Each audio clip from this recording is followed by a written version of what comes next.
So without further ado, I would like to welcome Denise, Hiten, Tashan, and Vanessa for the panel on LGBTQ plus color of visibility for LGBTQ plus people of color. Thank you very, very much. Thanks, Lila. Thanks for having us from the National Education NEU Black LGBT Plus Network. Good evening, everyone. I hope you are well and enjoying the beginning of this conference. My name is Denise Henry. My pronoun is she, her, and I am sharing this session with the three other members from the National Education Black LGBT Plus Network: Tashan Charles, pronoun EM, Vanessa, she, her, and Hiten Charles, they, them. We'll be sharing our lived experiences, network, and union journey. I am the vice chair of the National Education Union LGBT Plus Network and the chair of the National Education Union Black LGBT Plus Network. We are participating in this intersectionality visibility of people of color session today because most of us are educators who identify as Black, some African heritage, Caribbean, Asian, some of mixed heritage. I have been a primary teacher for the last 20 years, 19 years in the United Kingdom. In 2005, I became a member of the National Education Union. Then I became a school rep, and a few years later, the Equality Officer for Lambeth NEU. I became very active within the NEU, attending all local meetings, national conferences, equalities conferences, where I met my dear friend Manoj, who sadly passed away last September. Together in 2017, we created the Black LGBT Plus Network. In the beginning, there was only 5 members. Now there are 600 members.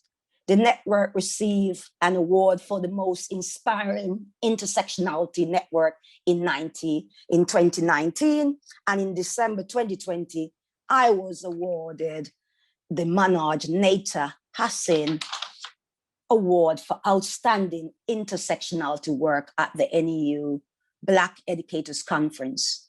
Now, understanding intersectionality. In this category, we might have an individual who is of Jamaican heritage, but was born in London, England, primary school teacher, a woman, a mother.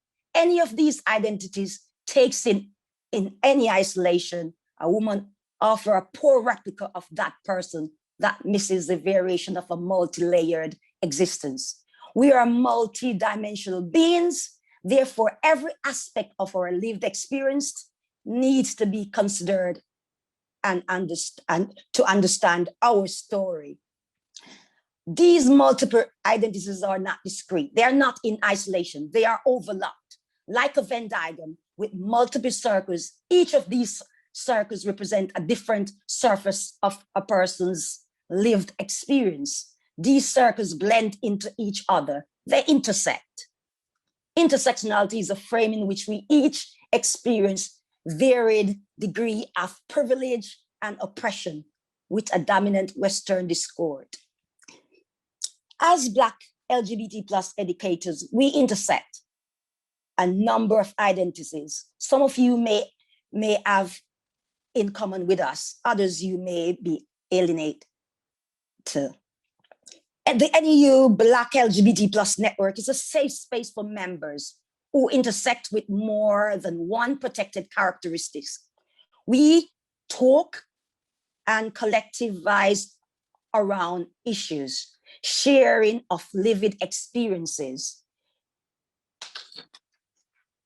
creating a community, building and sustaining culture, how to engage and sustain involvement of others, moving members from a safe space to enable them to get back into involvement in their schools and their union associations.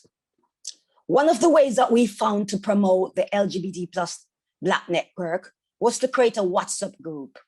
Other ways our regular meetings and drop-ins. Through these events, we try to give members to get involved and empower them to use their voice for the LGBT plus inclusion. In 2019, at the UK Black Pride, the NEU stall was staffed by Black LGBT plus educators, activists, with our new Black LGBT plus educators banner. A great improvement from previous years when it was mainly staffed by white LGBT plus activists and only myself and Manoj there to be invisible. Manoj and I was delighted by this, and we were rewarded with kind words from a group of secondary Black LGBT plus students who were delighted to see that there were Black educators being visible that bring them hope for fighting for equality for all and giving us a more determination to carry on our work as Black LGBT plus educators. We run workshops in all NEU conferences and networks to raise awareness of intersectionality and LGBT plus inclusion in education. We were very active and visible throughout the pandemic in 2020, the start of the pandemic, supporting NEU members, not only in LGBT plus network, but across the NEU networks, particularly in the NEU Black networks. Last year, we had our first NEU Black Pride to showcase the network achievements. So we had workshops that, as well as talents, and what a wonderful event it was. Looking forward to this year's event on the 9th of July. The LGBT plus network, the Black LGBT plus network, gives us safe space to share our experience, our lived experience of oppression. We share ideas, thoughts, and emotions. We also give a voice to those who haven't found their voice yet. And we have been fighting for more visibility in all aspects of life, a place of hope and inspiration. Visibility is vital for us Black LGBT plus educators, as the only ways you can change people's mindset. As I was recently elected as the NEU Black members representative, and also recently featured in Stonewall magazine as one of the influential LGBT plus people. Remember the first Pride.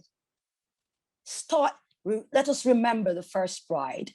The first Pride started by the great contribution of a Black trans woman, Marsha P. Johnson.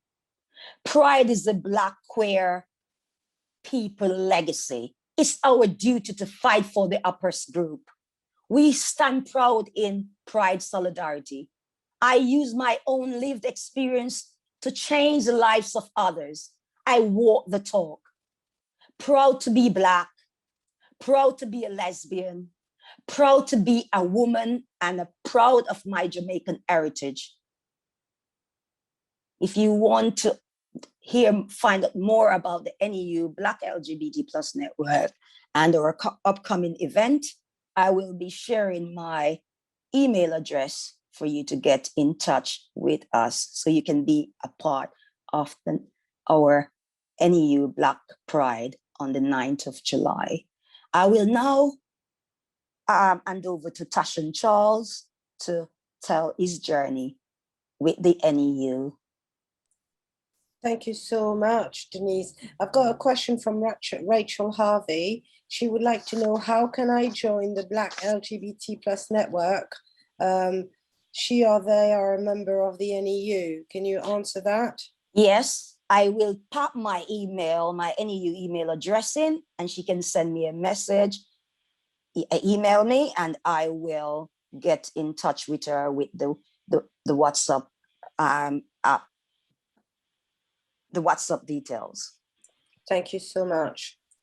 Yeah. Thank you so much, Denise, as well. And it's what a powerful and inspirational introduction. And can be very hard for me to follow such a powerful and meaningful introduction, but I'll do my utmost to make sure that we maintain this fantastic conference and this fantastic opportunity to showcase how diverse and how beautiful the LGBT plus community is. Good evening, delegates, and solidarity to all. Good evening, delegates, colleagues, and comrades. My name is Tashan Charles. My pronouns are he, him, and I am a Black gay primary school teacher, currently teaching between 9 to 10-year-olds in London, the United Kingdom. I am a National Education Union member. I am a union workplace representative. I am a LGBT plus district officer for Waltham Forest, East London. I am a Stonewall alumni, and I am a wider equalities advocate. I wear both my identities of being Black and LGBT plus, more specifically gay, with pride, and I do that with sheer conviction and without any fear. However, my talk today is going to be talking to you about my journey of where I've got to this point compared to where I was 20 odd years ago. It was mentioned earlier in this conference that only now marginalized voices are being heard. Well, tonight, colleagues, friends, comrades, more voices will be heard, embraced, it will be celebrated, and it will be championed. So let's talk about my journey. How I am now is not how I was 20 years ago. 20 years ago, I was a very timid person. 20 years ago, I was a very shy person. 20 years ago, I was an introvert. But at this time, in a transition between primary school to secondary school, I began to realize that my identity of being gay was now being realized. But my journey was by no means an easy journey. My journey was a struggle. My journey, like many of you, was a challenge. But for me, especially, to combat and to decide and to choose and to be in conflict between my ethnicity of being Black, more specifically Black Caribbean, although born and raised in the United Kingdom, my heritage is Black Caribbean, but at the same time wrestling with my other identity of being both gay as well. And I came into conflict, and I had to choose, or I had to become a chameleon. And depending on the situation that I was in, the environment that I was in, I had to assume that identity. I didn't quite know or could articulate exactly what it is that I was experiencing, having these multiple identities. It only became very evident in my later years when I left secondary school, when I entered university into my early 20s. Then I soon realized the term intersectionality was mentioned. Denise mentioned that earlier, and other panelists today will talk more in depth about that as well. So I do not want to take away the spotlight from my other colleagues. But the reason why I struggled and the reason why I felt that there was no support in combating my identity was two reasons. The first reason was the belief, the myth that there was no such thing as Black, South Asian, East Asian, basically non-white LGBT plus characters, LGBT plus role models, LGBT plus people in society. I believed that myth, but also I didn't realize until my later years that I was still under the cloud of Section 28. For those of you who are outside the United Kingdom, Section 28 was an act of legislation enacted by the Conservative government back in the 1980s, which prohibited the promotion of homosexuality and other LGBT plus matters by banning and the belief that LGBT plus families were part of society. And that created a stigma, that created a hush society, and that created a sense of hostile environment that was enshrined until 2003 when it was repealed. However, the argument can still be said that even still to this day, there is that legacy, that cloud, whilst we are dancing on the grave, so to speak, of Section 28, that cloud still reigns over many educators who were teachers during that time.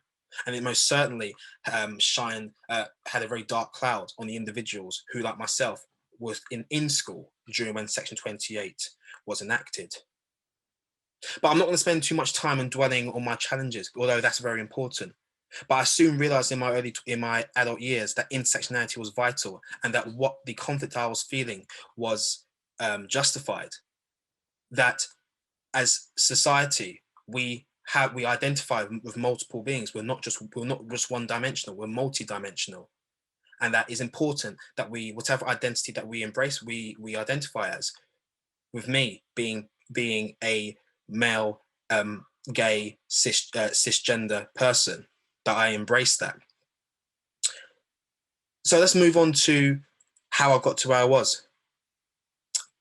By having a growth mindset and realizing my identity, but as well as embracing my identity and surrounding myself with other individuals like the National Education Union Black Educators Network, where we came across like-minded individuals with sharing those lived experiences, relating to those shared and lived experiences, made me realize that I wasn't alone, and that there are many of us in society who we had wished had the resources, the plethora of resources that are available to us now, the support networks that are available to us now. And that is why I became a teacher. I became a teacher, and at the risk of sounding like a cliche, I wanted to make a difference in society.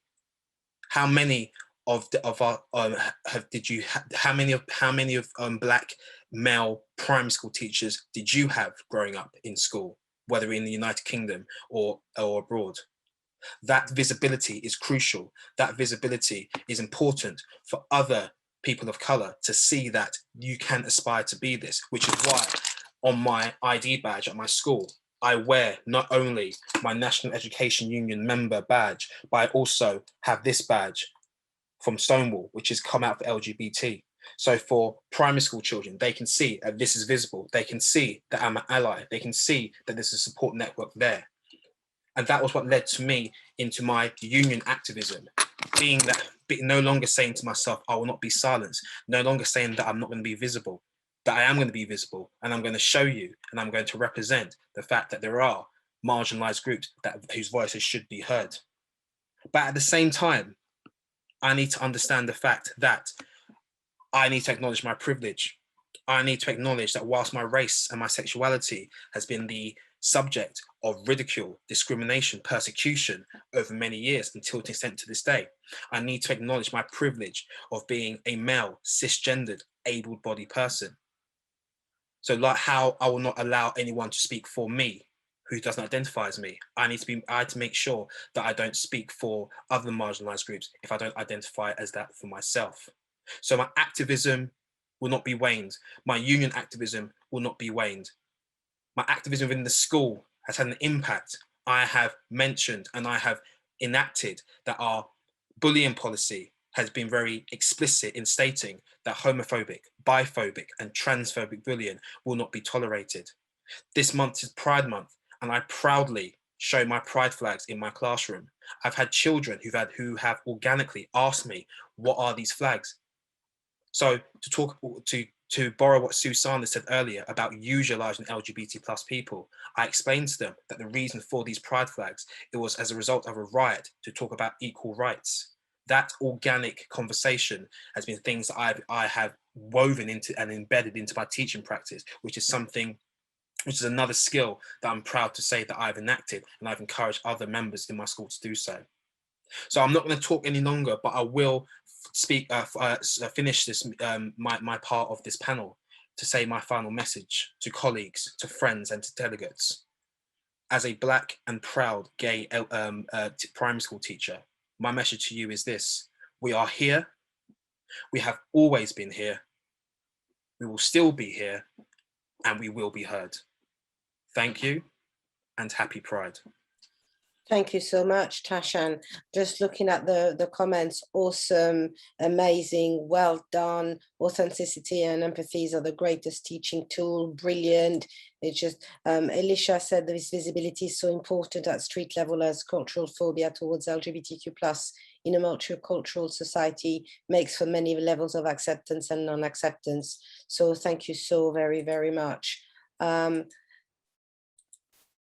The next person we're welcoming will be Hiten, I think, or Vanessa, I'm not sure. It's me, Vanessa. Thank you. Okay. Hello, everyone. Hope everyone is well today. Thank you for taking the time out to listen to what we have to say to you, and happy Pride. My name is Vanessa Amosé. I go by the pronouns of she and her, and I currently work in a secondary school, I'm a head of year, and I've just completed my MA into looking at the experiences of Black queer women within the education system. Now I'm going to focus more on looking at my research and the importance of it and why I decided to look into this and look at, for example, what the NEU have actually done for me as a person and what we do for our young people. So the reason why I decided to look into this particular research is because when looking into, just like Tashan and Denise said, I came across the term intersectionality. Now, this is before the time where intersectionality, whereby you researched it and so many authors came up and so much research came up about it. I came along with it when I was reading into Kimberly Crenshaw. And she spoke about this idea of the different layers of oppressions. And it stood out to me because I remember being in particular spaces, and I remember going into, for example, the first time I went to mainstream Pride and not feeling completely safe within that space and thinking something doesn't seem 100% right. And I remember speaking to people and ignorant comments such as, oh, Black people are not gay, thinking this is not right. So I decided to continue researching into this. So I started within my school, and nobody at all was out about their sexuality. No one really spoke about their sexuality. So I decided to make it into a thing, and I decided to actually celebrate it within my school, which was a bit trickier because it is a Catholic school. So we did have some arguments to say, no, we need to think about how we celebrate this, but we carried on persevering and were able to do it. So I looked into the experiences, particularly of Black British women and how their experiences in the education system. And what I found was the lack of representation within academia, the lack of representation that they have of people that are open about their sexuality. And as we spoke, as we continued, because these participants I interviewed are people that had been through the education system. So we looked at the difference, and to say as a positive note, there is a difference from when, for example, I was in the education system to now and the representation that our young people have. But we need to look at the journey that has been made, the journey that's been put forward, as in why have our young people now been able to express themselves? Some young people still are not able to express themselves because of intersectionality struggles. However, why is it that we are now all able to celebrate, which is obviously a fantastic thing? It's because places like organizations such as the NEU have created safe spaces. Teachers like Denise and Tashan have come in and celebrated it, wearing items such as lanyards, having the flags out there, speaking about it, implementing it within our resources. So that drip feed. Now, as much as I enjoy Pride Month, I don't believe it should just be 1 month that we sit there and we celebrate the importance of queer people. It should be every single month. It should be something that is just fed in within every single lesson. It needs to be embedded within our education system. So within this spaces, what needs to happen is there needs to be more representation, and there needs to be much more positive representation. It shouldn't just be a thing whereby we're going to just celebrate this today and we're just going to, come July, is never going to be mentioned again. No, just like everything else, because now we have this safe space in order to do so. And we need to continue to have that safe space, because some people generally don't have that space. Some people are still marginalized. Some people are still going through their struggles. This could be at home. This could be, for example, within their cultural background. So let's allow those spaces. Let's work together in order to break this heteronormative system that we have that is feeding within there.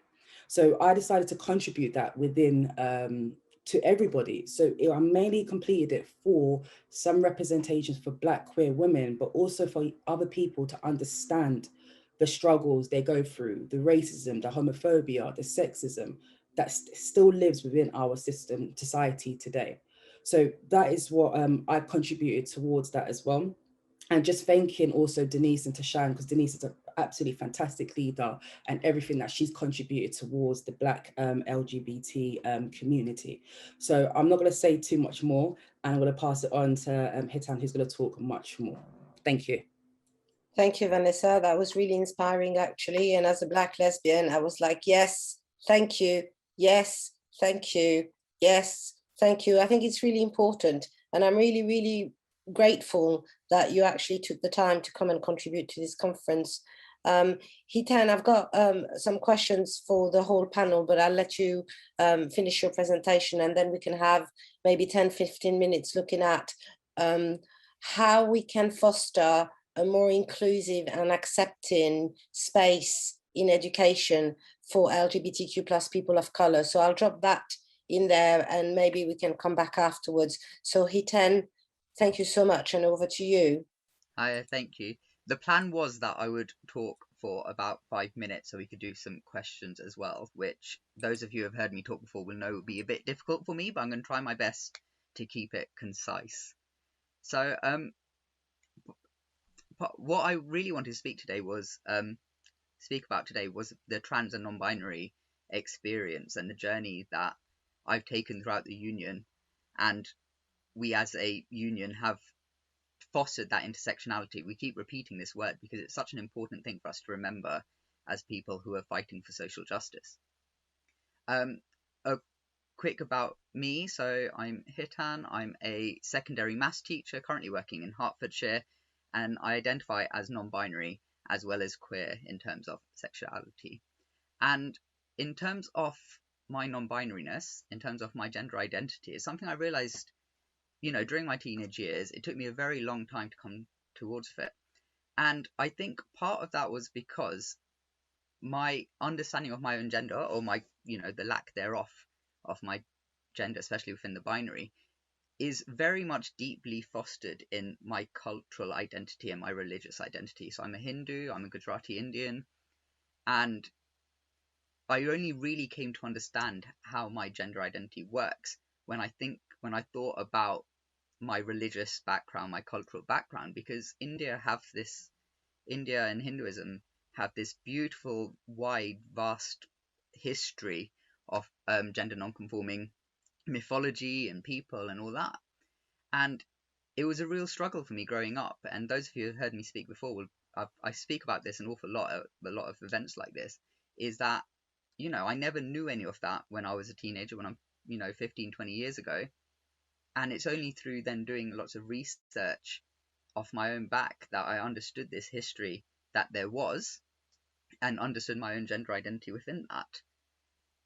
And I mean, and the big issue there is colonialism. It was the reason why a lot of Hindu and British Indians, a lot of Hindus nowadays don't know that history, or why I didn't know that history, is because, during the British Empire, a lot of that was wiped out because it was seen as, barbaric. It was the primitive native cultures of the time, and, the British were coming in to culture and civilize the Indians with their crazy ideas of, the third gender, of the Hijra people, and that vast culture we had, that vast mythology we had. And so a lot of work that I've had to do in understanding my own gender is to battle those colonial ideas. And I think that's why, to repeat what Sue was saying earlier, which I think was a great phrase, I'm going to use it now, is that our job as educators is to be that mirror to help people understand themselves. And that's why I kind of hope now, is that I'm hoping that the reason I talk about this so often at so many different events is I'm hoping that I can be that person for someone that I never had growing up, to explain that, no, it is completely natural, this is completely understood, and, what society tells you, or at least what society told me 20 years ago, that isn't the case, and you should be who you are free to be who you are, and these are all completely natural and normal identities. The other thing I want to talk about was just really talk about how within the union, how important visibility is had. So I mentioned before about starting in the union from the trans and non-binary network. So in terms of a network, it started out a similar time to the Black LGBT plus educators network. So I started kind of in the trans and non-binary bit, while Denise, as she said earlier, started with the Black and LGBTQ plus educators network, and we kind of started a similar time. And it was just so I'm doing this bit just because I just want to talk how important the work that Denise and Manoj did is that they did such a great job in terms of visibility and bringing people together. And it was that whole idea of like, even though I started out in the trans and non-binary network, inviting me along, making sure I was involved within that Black LGBT plus network as well, because the whole point of intersectionality is that we all have a variety of things. Just because I did work with the trans and non-binary network didn't mean that I was excluded from the Black LGBT network. And I think something that Denise and Manoj did amazingly during the formation of the network was keeping in mind all the time that how important intersectionality is, and making sure that we're not all shoeboxed into our own particular areas. We're all going to work together and fight for social justice and do such a great job. And it was amazing how you guys did, Denise. I hope you don't mind me singing your praises here, but it was great, and I'm so glad, like Denise said, it was being massively recognised by the union as well for how well you all did it. And I think that is a good time for us to go to questions, I think. Thank you so much. What an inspiration. I'm feeling like pam pam pam pam pam pam pam boom shakalaka boom boom. It's just so rare to have like an entire panel of people of color within the LGBTQ plus sphere. I think, Denise, you're my hero. Like, you've been with me since the beginning of the journey with the Pride in Education, and we've gone from strength to strength. So I just want to big you up. And he tends to say, I hope you don't mind me.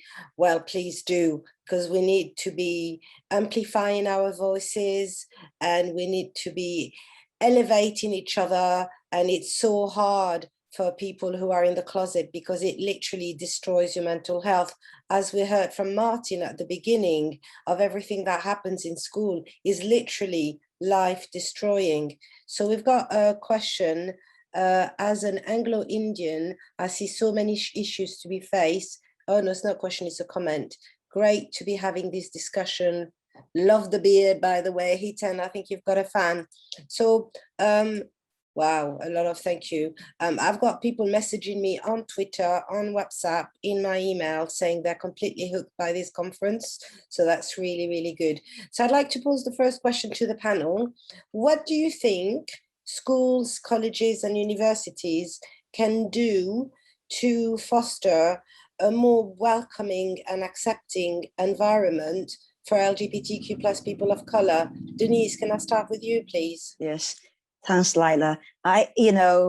Looking at my journey at my school, I started there 2005, and I was told by my former ed teacher, when I said I want to be visible, I'm in an inner city London school, and I was told, please, not for for the sake of your own well-being, please keep that as a secret to your colleagues. And I went into that silence mode until I joined the NEU and realized, no, I won't be silenced. I don't want that part of me.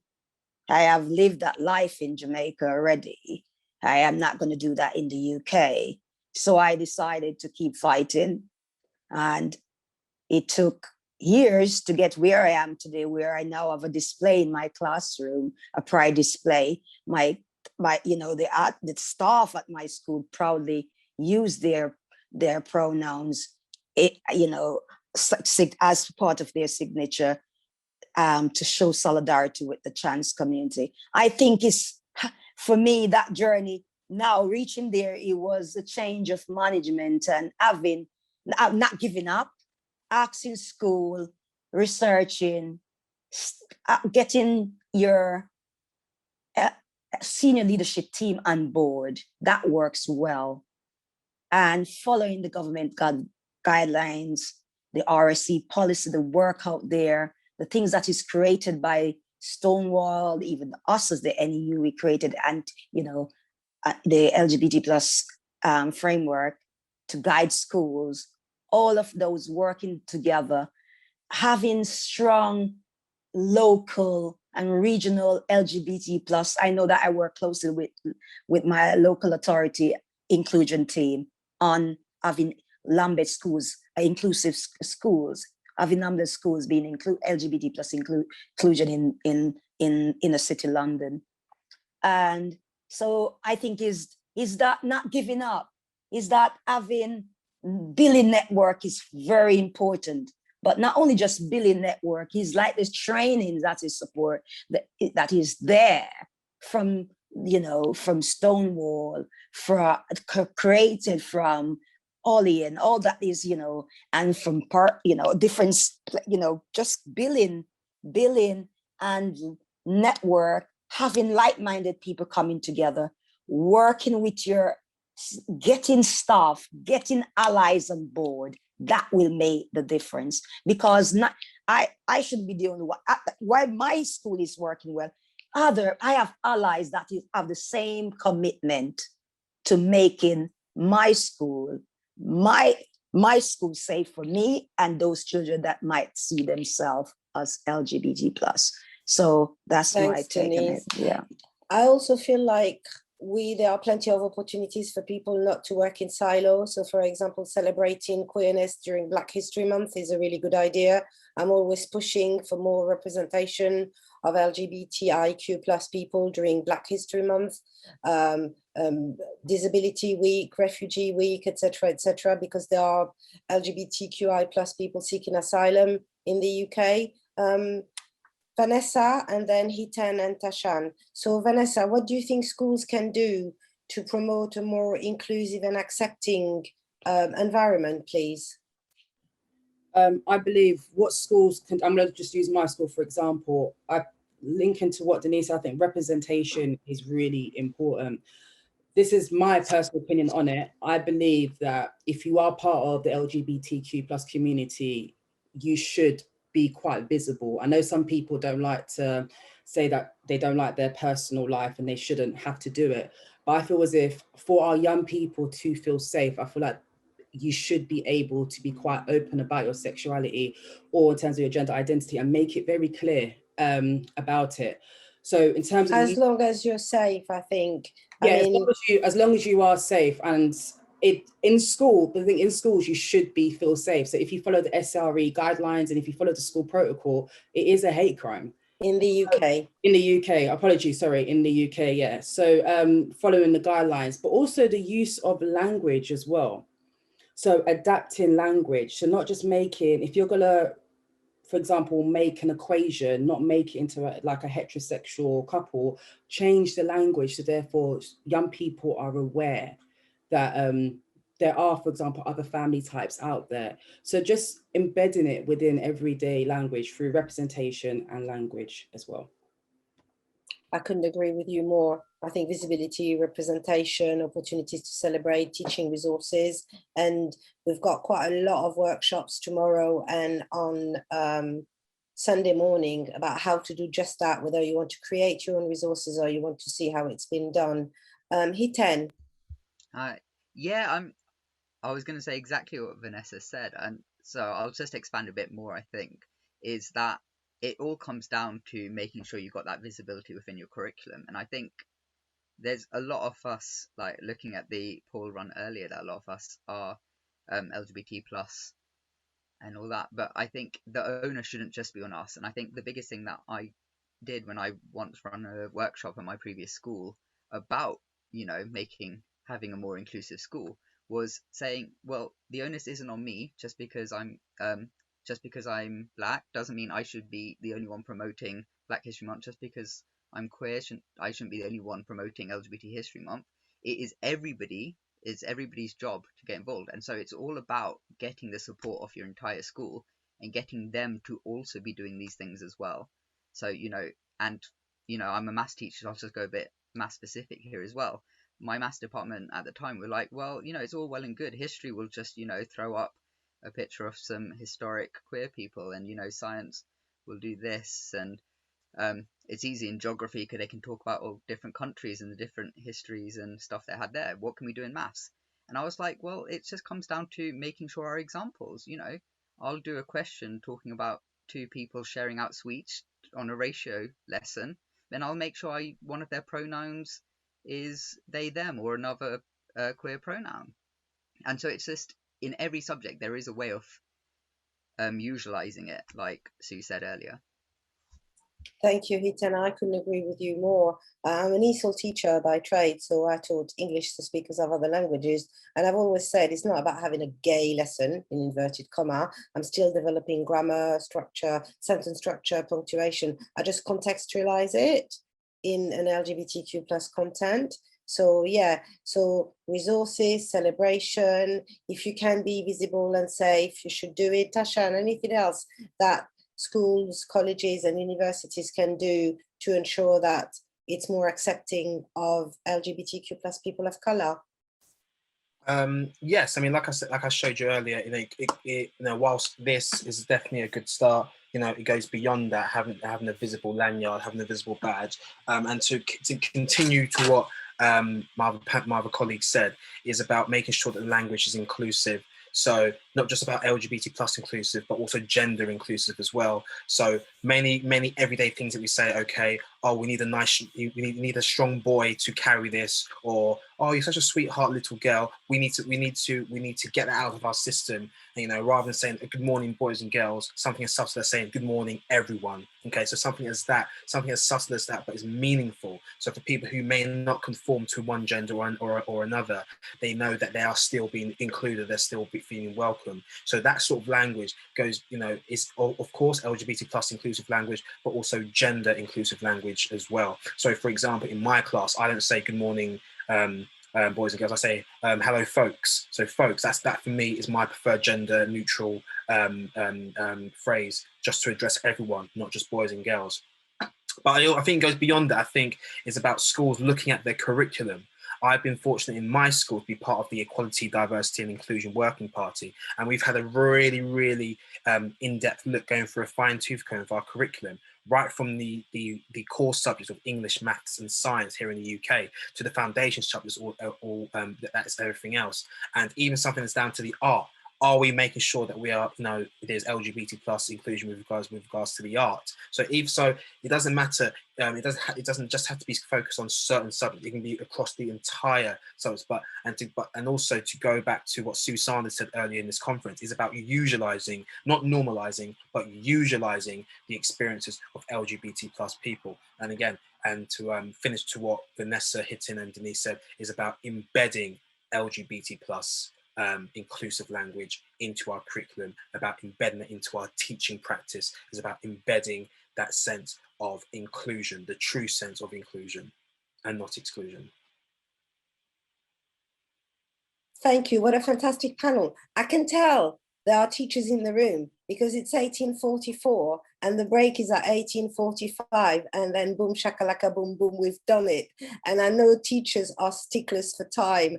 That's fantastic. Sue Sanders must be very pleased to see how many times she's been quoted, and she's saying rainbow lanyards and LGBT history badges are available at the shop in lgbthistorymonth.co.uk.